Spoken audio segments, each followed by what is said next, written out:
Olá, você sabe que as pessoas mais velhas hoje em dia, os chamados velhos e idosos, estão cada vez mais atuantes, eles estão cada vez, pessoas de 60, 70, 80 anos, até mais, até com a longevidade, com a tecnologia, com a ciência trabalhando a favor, essas pessoas têm seguido tanto intelectualmente, quanto socialmente, quanto economicamente mais dispostas. Então, é necessário que a gente tenha uma visão sobre isso. Depois da vinheta, nós vamos falar sobre isso.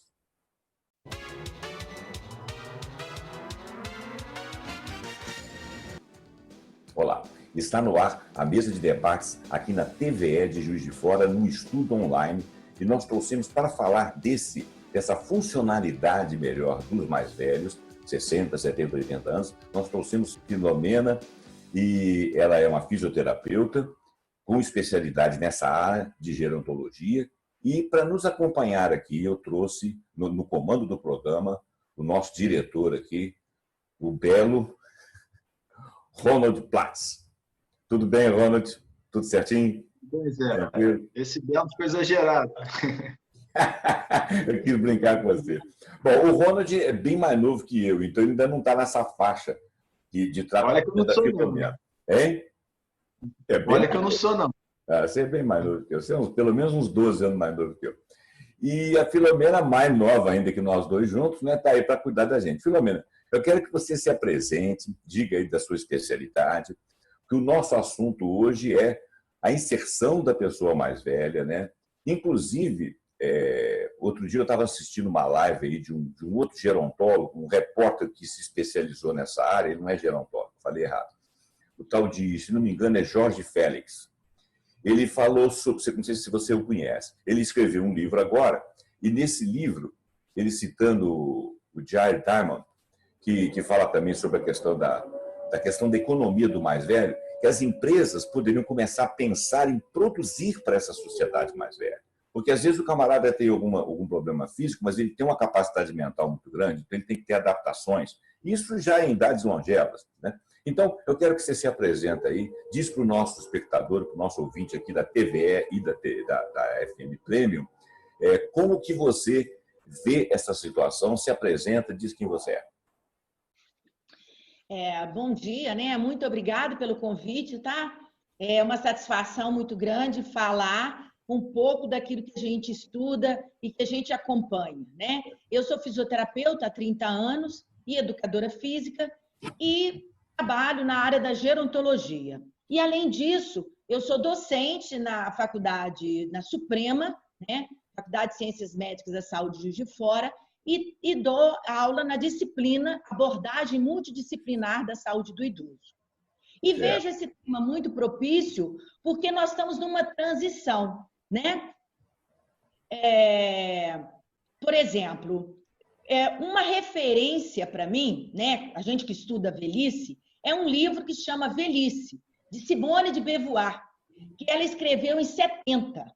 Mas quando você começa a ler o livro, você fica assim, nossa, só fala em degeneração, só fala em fragilidade, isso eu não quero para minha velhice. Mas ela deu um ponto ali, você lendo e relendo o livro, ela fala que se o indivíduo mudar o foco, buscar outro foco e não só pensar na degeneração e na fragilidade, você vai ser muito mais, como é que a gente fala? Vai bailar melhor, né? Vai viver esses dias melhores. E o que nós estamos vendo hoje, né? A nova velhice, a bela velhice. Ok? Exato. O Filomena, então você é gerontóloga e trabalha a área de fisioterapia, né? Sim, sim.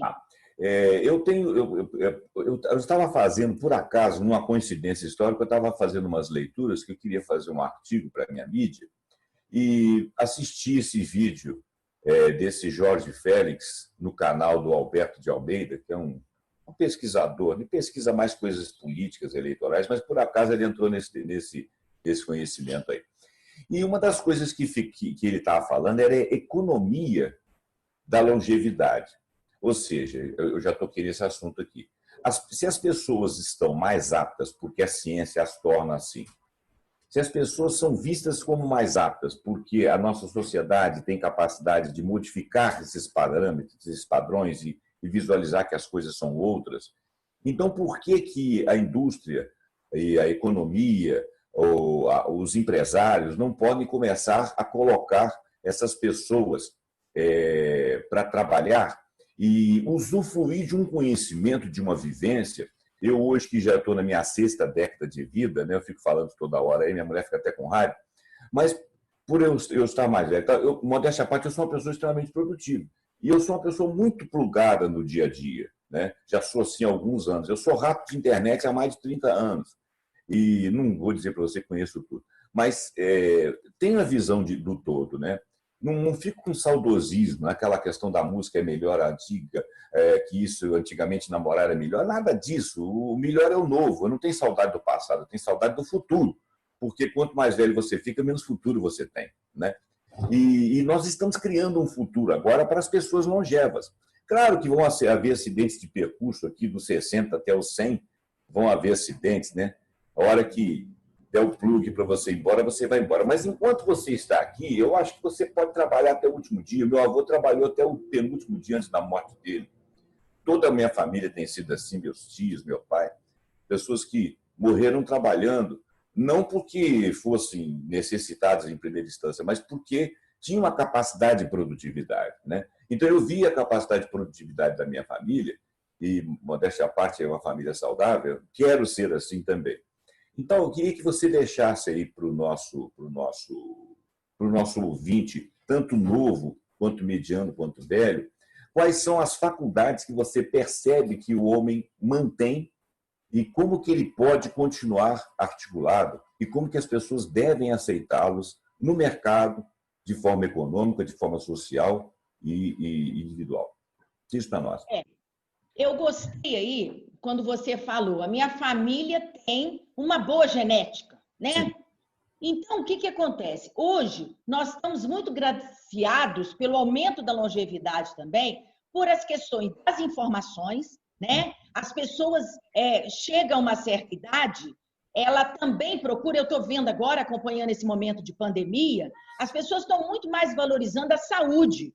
Como ela não pode ir para o shopping fazer compra, ela não pode sair com o carrão dela. O que ela está fazendo? Valorizando a saúde, né? Então, eu vejo que agora esse novo que vai surgir vai vir muito focado nisso, na valorização da saúde. E quem está valorizando a sua saúde vai ter essa longevidade muito mais saudável do que aquele que também não dá importância aos cuidados de saúde. Hoje a biotecnologia te oferece tudo isso, né? Bons diagnósticos quanto mais precoce, você também se informar, né? Por meio das mídias, o que estão as pesquisas falando do que melhora o meu intelecto, a minha cognição, o que mantém a minha cognição, não é isso? Então, o mercado de trabalho também vai ter que acompanhar essa evolução, porque hoje os velhos estão mais novos que antigamente. Eu inspiro muito nessa Simone, da Simone de Beauvoir, porque quando ela tinha 50 anos, antes de completar 50 anos, ela era professora. Quando ela se apresentou, eu sou Simone de Beauvoir, as alunas olharam uma para a cara da outra e falaram assim, nossa, essa que é Simone de Beauvoir, tão velha. Então, você vê, em 1970, 50 anos era velho. E hoje, no século XXI, nós temos aí pessoas de 90 anos com uma capacidade de produção, né? A gente tem os belos velhos brasileiros, né? O Niemeyer é um exemplo. Então, assim, capacidades intelectuais e que a gente vê a experiência também, que a gente tem que valorizar. E não só ser menor de idade, mas essa riqueza, né, do que a experiência levou na vida daquele indivíduo. Eu tenho acompanhado eu sou da área da saúde, a procura dos médicos antigos. Por quê? Por causa da experiência dele, da arte de examinar, da arte de curar, do que os novos não têm. Então, o que nós estamos vendo? Os velhos retornando para ter uma troca de experiência, né? Porque não é justamente você só ter o teórico a nível de artigo científico, mas é a experiência de mexer com esses parâmetros e levar uma melhor saúde para o outro. O Filomena, antes de passar a palavra ao Ronald, eu vou te dar, vou trazer aqui, você conhece o Ronald também, Zygmunt Bauman, morreu há 3 anos atrás. Escreveu, era extremamente produtivo, né? Eu tenho quase 10 livros dele aí. E ele escreveu sobre vários temas, a sociedade, tempos líquidos, sociedade do medo, etc. O Hobsbawm, ele veio fazer uma palestra no Brasil, ele tinha 94 anos. Aí. Né? Foi na USP fazer uma palestra, coisa de 2, 3 anos atrás. Ele saiu da palestra, viveu mais 6 meses e faleceu. O que escreveu o livro Desordem Mundial, o Bandeira de Mello, não sei se eu estou falando o nome dele errado, é um sociólogo lotado na Alemanha. Eu tenho aqui uns 3 livros dele também, e são bíblias, né? Que ele escreveu, que foi contratado para escrever para universidades inglesas e acho que austríacas, uma coisa assim, e acabou virando livro. São 3 bíblias assim. E ele faz um estudo geopolítico mundial. Essas 3 pessoas que eu estou falando, inclusive uma delas que eu falei com a citação do nome errado, se não me engano, depois eu pego ali para ver, mas essas 3 pessoas eram pessoas com mais de 90 anos, extremamente plugadas, que sabem muito mais do que a média da academia. Eu não estou nem falando do ser humano comum, não, elas sabem mais que a média da academia. E assim temos doutores, né? O doutor Sabin, que veio aqui em Juiz de Fora inaugurar ele já era idoso, bastante idoso, tinha cuidados especiais. O Niemeyer, que viveu até 104 anos, ele trabalhava de fraldas e trabalhava com enfermeiros ajudando a ele, né? E completamente lustro. Então, quer dizer, se você tiver o computador central trabalhando e com a experiência, porque, olha bem, quando alguém falava alguma coisa com o Hobsbawm, ele tinha vivido aquele século, ele podia falar do século. Quando você falava alguma coisa com o Bauman, ele tinha conhecido vários países diferentes, né? E ele era idoso, né? O Bandeira de Mello, mesma coisa. O dia que for fazer uma entrevista com ele lá, tinha que ter 2 pessoas escorando ele, que estava meio matusqueado. Morreu logo depois de uma gripe lá qualquer. Então, isso que você está falando é muito importante. Ronald, fica à vontade aí, pode fazer as suas colocações aí. Vocês citaram aí vários autores, né? Uhum. Eu queria citar um compositor que acho que não escreveu o livro, mas que tem umas frases que fazem a cabeça da gente explodir, que é o Bob Dylan. Inclusive foi vencedor do Prêmio Nobel. Ele tem uma frase que ele diz o seguinte, uma das músicas, não vou fazer a tradução literal, mas se você não está preocupado em nascer, você está preocupado em morrer. É uma das frases que ele usa em uma das músicas dele que são memoráveis. Uhum. E o que eu acho interessante do que a Filomena está falando é que existe vamos dizer, uma fórmula da longevidade. Eu queria que ela falasse dessa forma.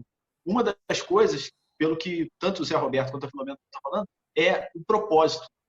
Eu queria que você identificasse se isso é vamos dizer assim, uma parte importante da longevidade. Isso.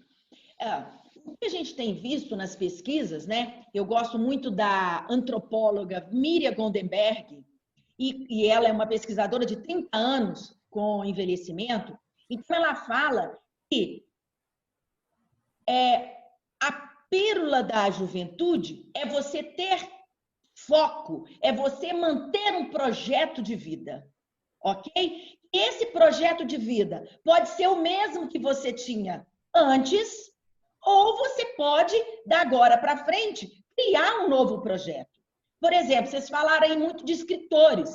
Então, as pessoas criativas, né? O que a gente tem que afastar? O mau humor, as comparações, não é isso? E se compara muito com o outro, isso é muito comum nas pesquisas femininas. Quando você vê a mulher na faixa etária de 40 a 60 anos, ela está muito preocupada com o visível, com o corpo. Depois, quando você vê a pessoa a partir de 60 anos, ela muda esse foco. Ela pensa em que o tempo é um privilégio, que o tempo já está curto. Então, eu tenho que fazer tudo que seja produtivo para mim. deixar de agradar o outro, né? Porque a gente vive numa sociedade que, igual eu, né? Não sei se vocês notaram, agora eu já estou começando a deixar meu cabelo branco aparecer. Eu sou assim, meus cabelos brancos estão aí, né? Então o foco muda.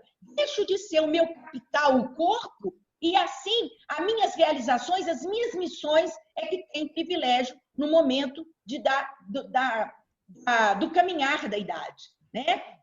Então, você vê pessoas buscando música, buscando...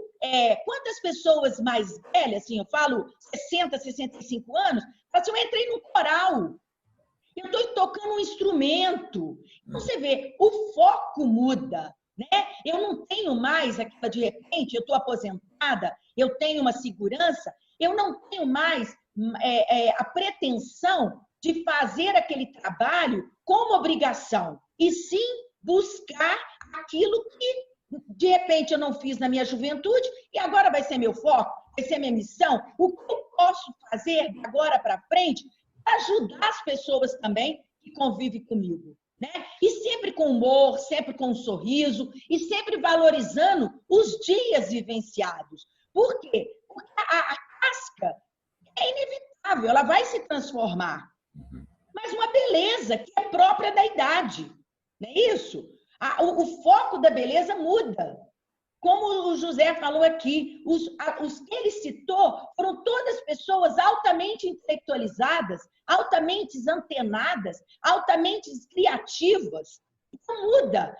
Deixa de ter a energia, o foco na energia vital, o quanto eu sou produtiva fisicamente, né? Mas em si, o que intelectualmente a minha experiência conta da agora para frente, né? Você falou aí que a gente tem algumas coisas que podem ser feitas. Por exemplo, a partir do início da terceira idade, vamos dizer 40 e poucos, quase 50 anos, você começa a fazer exercícios. Você começa a fazer controle de saúde, verificar se você tem os minerais básicos, as vitaminas, controlar magnésio, vitaminas, ferro e outras coisas que nos compõem para saber as articulações, se você está com potássio. Isso é razoável que seja. Isso não é ser hipocondríaco, isso é ser cuidadoso. Você está cuidando da sua saúde, está percebendo. Você tem uma queda de cabelo, se você puder compor, hoje em dia tem cosmético para disfarçar, você tem cosmético para rosto, né? Você falou que eu poderia entrar aqui. Aliás, foi até a minha prima médica lá que falou que podia entrar com menos brilho na tela. Eu falei, bom, eu não vou fazer isso, mas quem quiser fazer, faça. E agora, do lado da saúde, né? Agora, pelo lado da produtividade intelectual, eu acho que a pessoa, isso eu estou falando como pessoa, não tem o seu estudo e a sua compreensão de formação, mas eu tenho vivência nesse aspecto de dizer o seguinte: olhe o novo, veja o novo, discorde do novo, mas veja e adapte-se, né? Por exemplo, vou te dar um exemplo bobo. Funk não é música, a música de hoje não é igual a música de antigamente. Isso é uma bobagem. Quando a gente era novo, os nossos avós falavam que a nossa música é uma porcaria. E a nossa música erudiu. Ela ganhou formatos, ela ganhou profundidade, ela ganhou estudiosos. O funk vai acontecer uma coisa. O sertanejo não é legal, é brega, mas ele vai erudir. Ele já foi, o sertanejo antigo, ele tinha uma outra tradição, ele era do Brasil profundo, ele falava do homem da terra, ligado a outras realidades. Migrou para a cidade. Então, ele vai ter agora uma outra erudição. E o samba era visto como música de não sei quem, foi como resistência de um povo, evoluiu. Quer dizer, se você não tiver esse olhar para o novo, onde você ainda está, aí sim você fica velho, ultrapassado, vai ter que ir para casa rezar terço. Você concorda comigo? Sim, sim. E você falou aí na questão de saúde. E hoje nós estamos vendo o foco é saúde, né? Exato. Aumento da imunidade. Vamos melhorar essa saúde para a gente ter resistência ao vírus. Então, agora para frente, sempre foi, mas eu acho que a valorização agora vai ser o quê? O chique é ser saudável. Saudável. É isso? É isso? E isso vai passando também de culturas, porque os jovens estão vendo, né? O jovem que convive com sua avó, fica, meu Deus, será que a minha avó vai pegar esse vírus? Então, ele também está levando um exemplo ele também tem que cuidar. Quanto mais precocemente vier essa prevenção, mais saudável e mais preparado para uma velhice ele estará, né? Porque a ciência vai aumentar essa expectativa de vida também. Não é isso? No Brasil, hoje, nós estamos entre 74 e 78 anos. Daqui a 20 anos, qual é a média de vida do brasileiro? Então, a tendência é cada vez aumentar essa longevidade, né? A nossa pirâmide está modificando, né? A pirâmide populacional. Eu, quando comecei a estudar mais, a gente falava o Brasil dos jovens. Hoje está se transformando o Brasil do cabelo branco. Em 2025, nós vamos ser a 6ª população mais velha do mundo. Uhum. Então, a ciência do envelhecimento, a ciência do bem-estar, tem a tendência cada vez ir buscando mais o desenvolvimento, né? Os estudos para acompanhar, porque não adianta eu ter somente somar anos na minha vida. Eu tenho que viver bem esses anos, não é isso? Qualidade de vida. Qualidade de vida.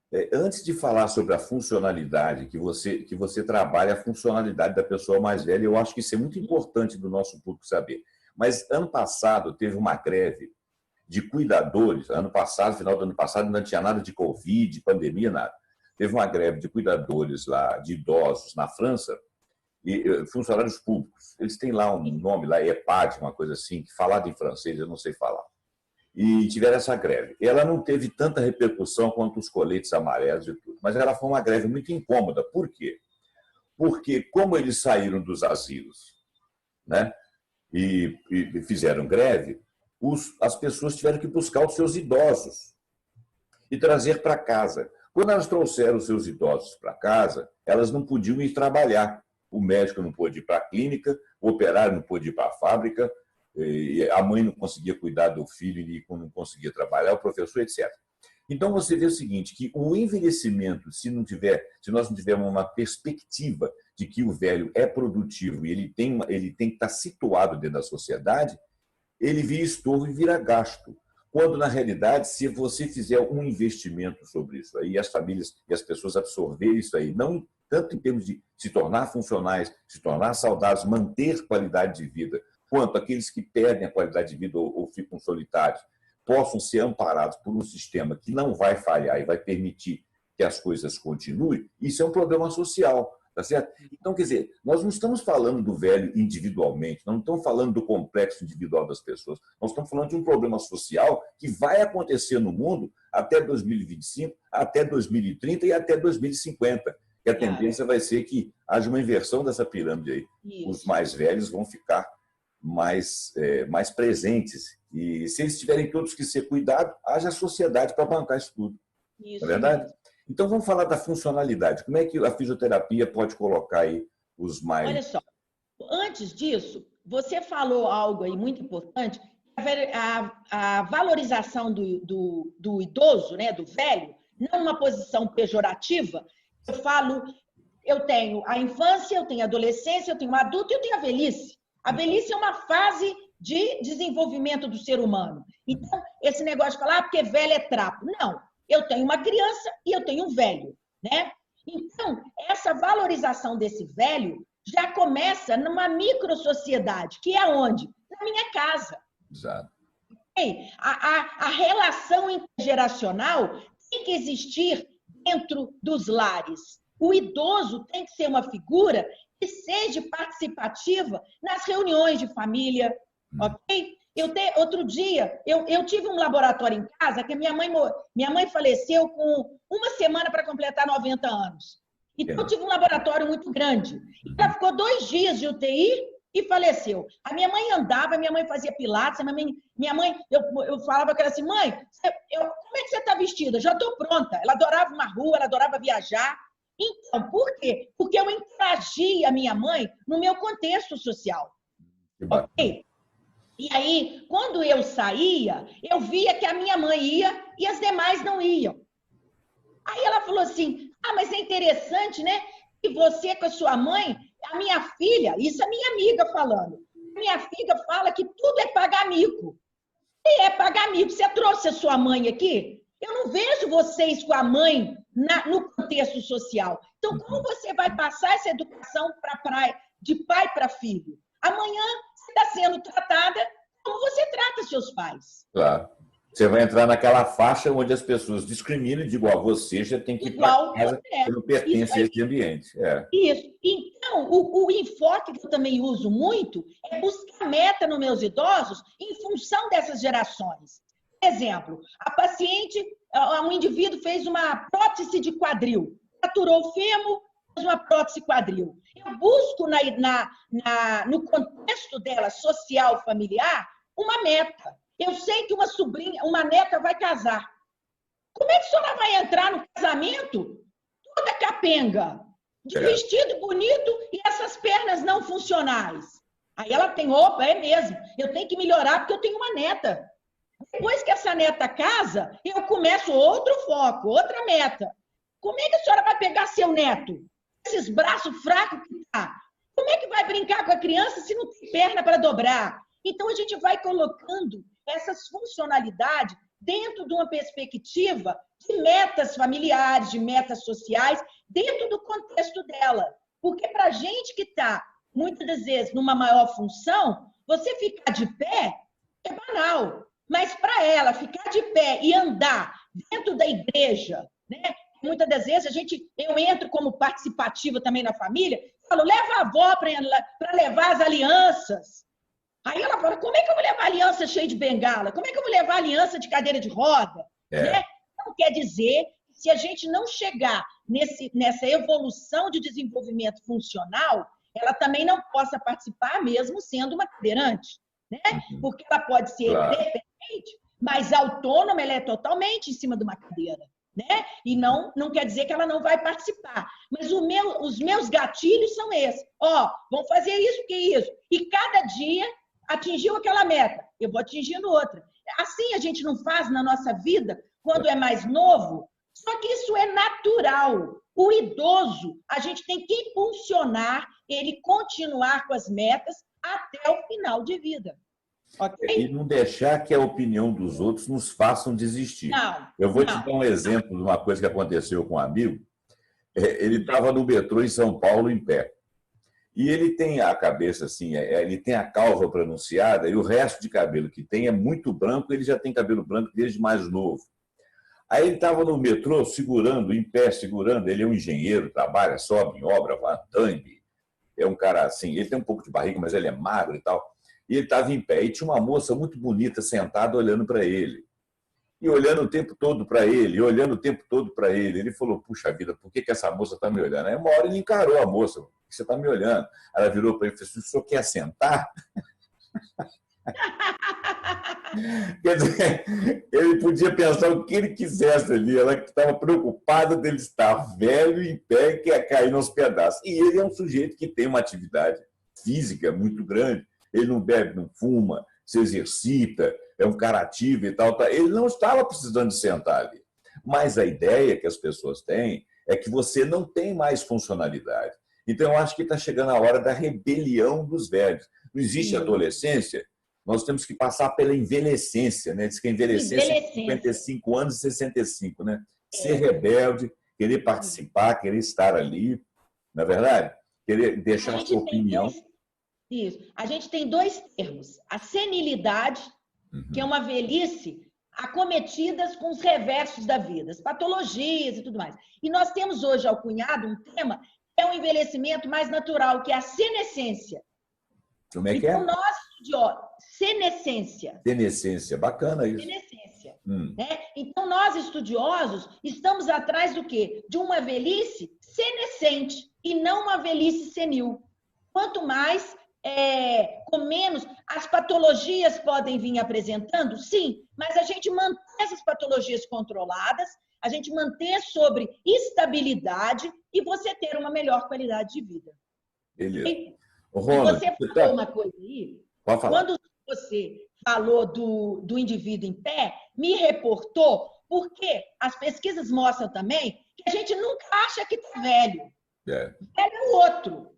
Ok? Então, eu tenho 70, não, quem é velho é 90. Eu tenho 90, quem é velho tem 100, né? Então, isso também é favorável, porque a pessoa que tem autoestima, ela está sempre achando, adiando esse período de disfuncionalidade, da velhice. Ou seja, eu estou bem ainda. Vamos embora porque eu dou conta. Tá? Tem que fazer igual o teimoso, né? Eu estou atendendo paciente online de 94 anos. Bacana, olha só. Você está entendendo? E ela põe o filho e fica assim, vão pegar a bola, não deixa preguiça. Então, ela põe o filho, que está com 60 e poucos anos, para cima e ela... Fulana, como é que a senhora está passando? Estou ótima, pode continuar. Né? Então, você vê que é uma nova geração. É a bela velhice. Não é mais a velhice tão fragilizada como a gente via há uns 10 anos atrás, vamos dizer assim. Eu acho que agora vai ser um boom cada vez maior. Né? Eu acho que a tecnologia nos aproximou muito.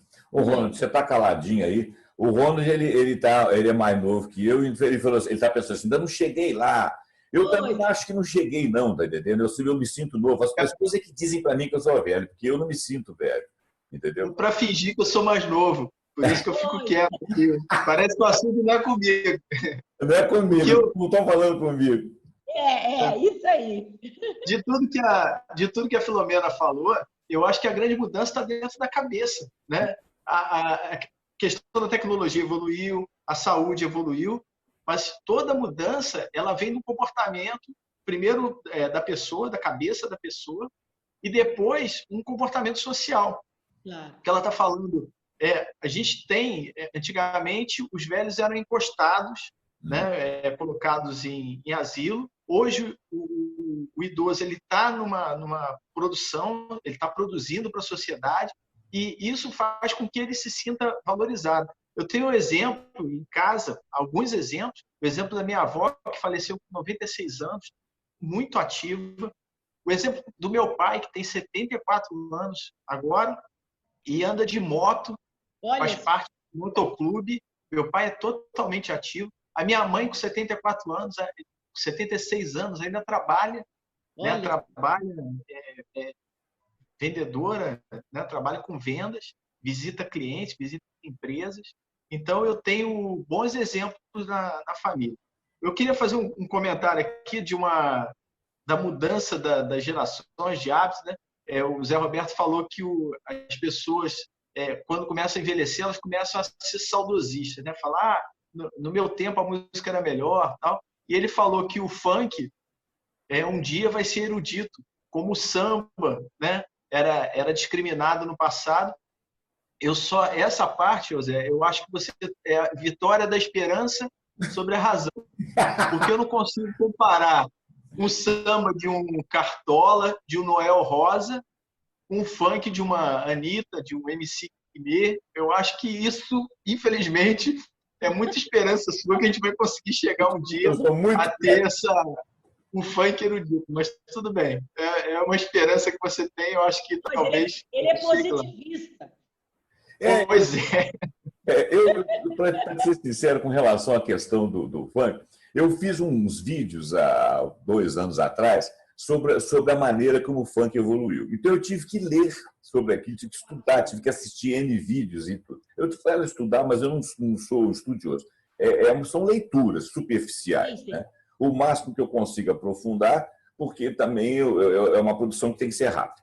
Mas eu fiz uma leitura e tal. E como eu fui fazendo a leitura, eu vi que o funk que eu ouvia na minha juventude, que não é o funk de hoje, que é o funk lá do James Brown, do Rhythm and Blues e tal, o funk soul, ele era muito bem construído. Então eu fui vendo a evolução. Quando ele chegou aqui no Brasil, aquilo ali realmente não é funk.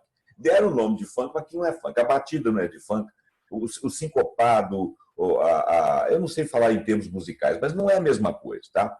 Então, eu peguei o segundo vídeo, eu falei do brasileiro, e comecei a pesquisar, e coloquei coisas lá que não tinham palavras erradas, palavras que eu não gosto, eu acho que essa música é horrível, né? Isso aí expressa as coisas, eu sou velho, eu não gosto muito de nome feio, de coisas esdrúxulas, eu não gosto de palavra chula, isso eu não gosto, desde a minha juventude. Bom, então eu fiz o vídeo lá. E o que eu achei interessante é o seguinte, que o que aparecia ali era coisas que eu definitivamente não gostava em termos de gosto musical. Mas em termos de movimento, de comunidade, de interação, aquilo ali tinha um caldo de cultura. E tudo que tem caldo de cultura fermenta, entendeu? Então, se aquilo ali vai evoluir com o nome de funk, ou se aquilo ali vai virar um outro tipo de música, que não necessariamente funk, mas vai ter uma erudição. que sempre aparecem os poetas, sempre aparecem as pessoas que têm mais profundidade, entendeu? Então, quer dizer, olha só, se a gente deixar as coisas maturar, chegar a uma idade mais avançada, a gente vê conhecimento. É como se fosse um jardim, né? Zé, nós estamos de cuidar, né? Oi. Para arrematar o que você está falando, eu acho que existe realmente movimentos culturais que eles vão evoluindo. Sim. A minha opinião pessoal, assim, quem gosta eu respeito. Claro. Mas eu acho que o funk ele está no movimento de regressão. Se você pegar o funk do início, MC Marcinho, Claudinho Bochecha, era um funk que tinha alguma mensagem. Uhum. Esse funk de hoje, você comparar, a gente comparou o samba ao funk, você comparar uma música falando quando piso em folhas secas, caídas de uma mangueira, penso na minha escola e nos poetas da Estação Primeira. Comparar a um Vai Malandra, não tem comparação. Desculpa, mas nesse caso eu acho que o funk está regredindo, infelizmente. Mas, voltando ao tema dos idosos, uhum. eu acho que toda mudança ela começa dentro da percepção, né, da cabeça do idoso e também da percepção ao redor da família de valorizar nesse idoso esse trabalho, essa função e esse conhecimento que ele tem. Realmente o conhecimento acumulado ao longo de uma vida é o nosso caso aqui, né, quando a gente começa a conversar com alguém mais novo e a gente passa essa experiência e um equilíbrio que a idade traz, que talvez aquele ímpeto da juventude que eu tinha, que vocês com certeza tinham também, né, a idade ele vai trazendo um equilíbrio, uma maturidade de você tomar uma decisão mais acertada em determinados pontos, exatamente pela sua experiência e pela tranquilidade que a maturidade vai trazendo. Eu acho que isso que é o ponto principal. O Ronald, eu estou lembrando outro dia, Filomena, nós estávamos lá no prédio lá da TV do Circom e a Flávia, esposa do Ronald, pegou acho que não sei se 25 ou 30 anos de diário regional, uma coisa assim, e começou a mostrar, essa foi a nossa primeira página, essa foi a primeira página do ano tal, todos os eventos mais importantes, e eu pensei assim comigo, puxa vida, eu participei de cada uma dessas coisas, eu sei falar de cada uma dessas coisas, entendeu? Né? Então, vamos ver, eu com 64 anos, eu sei falar da década de 50, embora eu tenha nascido nela, eu sei falar da década de 60. Às vezes as pessoas falam assim, aconteceu isso, aconteceu aquilo. Não aconteceu nada disso. Isso é o que vocês pensam agora. Naquela época aconteceu uma outra coisa. Por exemplo, o movimento da contracultura. O movimento da contracultura foi um movimento político, não foi um movimento político. Foi um movimento burguês, movimento de meninos que queriam viver a vida de outra forma, tanto aqui quanto lá no Ocidente, que se via uma opressão aqui em termos de costumes, e lá do outro lado, lá onde eram os países socialistas, também se via opressão. Então foi uma sintonia, mas aquilo ali não era uma faixa popular. Depois é que veio as questões políticas. Então eu fiz um vídeo sobre isso, e o rapaz que estava filmando, ele começou a me fazer pergunta, falou que não tinha que decorar o texto. Falei, então me faz pergunta. Eu fui falando aquilo ali com afluência, aquilo estava em mim. Entendeu? Claro, então, claro. Assim, a gente fica velho, começa a ficar com mania de discurso. Né? Mas por quê? Porque você tem conteúdo. Né? Você tem algum conteúdo. Eu, com 70 anos, a minha língua não vai caber na minha boca. Né? Com 80, então, Deus me livre. Eu já estou percebendo isso. Hein? E outra coisa também, que eu acho legal, é que depois que você passa aquele momento, você fala assim, gente, como é que eu fiz tanto desespero, né? Tanto drama e um pingo de água. Depois você começa a rir de você mesmo. Você fala assim, gente, olha como é que eu superei e como é que eu achava que não dava conta. Né? Então, daqui mais ou menos uns 10 anos, nós vamos pensar nessa nossa quarentena que nós estamos vivendo agora. Né? Esse desespero, esse medo de pegar a patologia, não. Mas olha quanta coisa também estão vindo juntos. Né? Eu vejo que essa questão de tecnologia, de EAD, eu acho que nesses 3 meses deram um salto de 10 anos. Tanto é que a rede está onerada. Você tá com dificuldade de fazer algumas coisas. A rede está onerada. Isso. E essa interação, né? Eu acredito que isso também esteja ajudando muito a tecnologia, os idosos em casa. Poder falar com os netos, poder falar com os filhos. não é isso? A tecnologia está ajudando muito, né? A não ficar em isolamento, a distanciamento. Mas isolado não, olha como é que eu estou com uma interação fantástica com vocês dois, não é isso? Exatamente. E aqui eu acho que você é bem mais nova, mas de qualquer maneira nós somos aqui a terceira idade. Não, eu também já estou. Eu estou igual o Mano Bissexto, daqui 4 anos eu entro na maioridade. Não, você está nova, você está muito nova. Você e o Ronald ainda estão muito no caminho. Eu que já estou um pouco mais avançadinho. Mas eu me sinto muito bem, entendeu? Fisicamente, psicologicamente, emocionalmente, eu me sinto muito bem. Os problemas que eu tenho hoje são os que eu tinha 30 anos atrás. As dificuldades que eu tenho, às vezes, de exercício, de andar e tal, às vezes eu estou um pouco... Eram as mesmas que eu tinha 30, 40 anos atrás, porque não fazia exercício. Quando eu faço exercício, eu me sinto muito bem. O Filomena, adorei conversar com você, viu? Você nos colocou em igualdade, como se nós tivéssemos igualdade com o seu conhecimento, e eu falei muito do que eu sinto, do que eu vejo, do que eu penso, né? Eu acredito que o Ronald também, né? Embora o Ronald tenha discordâncias clássicas aí com relação à música, mas existem outras coisas que a gente pode ver, ultrapassar, admitir. Vai ficar diferente, não vai ter jeito, então nós vamos ter que nos adaptar. A gente não é eterno, né? Quem vai ficar é o mundo. Eu agradeço a sua simpatia, a sua participação. Vou passar a palavra a você e ao Ronald para vocês finalizarem, depois eu fecho. Pode finalizar e dizer o que você acha que é importante. Mais uma vez agradecer esse momento, foi muito prazeroso, né? E deixar uma mensagem numa velhice, né? Numa bela velhice. E é contrassenso, mas nas pesquisas nós estamos vendo que as pessoas, quando atingem a maioridade, né? Chega velho, elas relatam que elas são muito mais felizes do que quando eram mais jovens. Então, isso leva um olhar positivo da velhice. Sair daquele olhar de que tudo é declínio, que tudo é ruim. Não, cada fase tem a sua beleza. Então, vamos preparar, né? E quem já está na velhice, olhar a velhice com esses bons olhos. E a gente que está chegando lá, a preparar esse olhar também, limpar os óculos, né? As lentes dos óculos para ver essa vida esplêndida, essa vida bela. Muito temos que fazer ainda nesse momento de vida. Okay? Perfeito. A beleza pode ser intelectual, né? Pode ser espiritual. Muito. Diz aí, Ronald. Não, só agradecer, Filomena. O papo foi muito bom. Eu tenho certeza que a audiência vai gostar muito do que foi falado aqui, principalmente as pessoas que entraram nessa fase da melhor idade, né? Ver que estão no mercado, são produtivas e tem que continuar ativas assim. Isso aí. Beleza. Gente, eu vou finalizar o nosso programa com uma frase do Nelson Rodrigues. Ele estava no auditório e não tinha lugar para sentar, que estava muito cheio, e ele estava descendo, eles estavam tentando arrumar um lugar para ele sentar. Ele era bastante velho na época. Aí botaram o microfone na mão dele, ele falando para jovens. Ele falou assim: o que você gostaria de falar para os jovens, doutor Nelson Rodrigues, nesse momento? Ele falou assim: jovens, envelheçam. Quando eles envelhecerem. Quer dizer, para você envelhecer, você tem que viver, tem que ser experimentado, tem que chegar a dificuldades, né? Tem que gostar de coisas, não gostar de outras, tem que se frustrar, tem que ter alegrias, né? Ninguém vive só alegrias, ninguém vive só tristezas.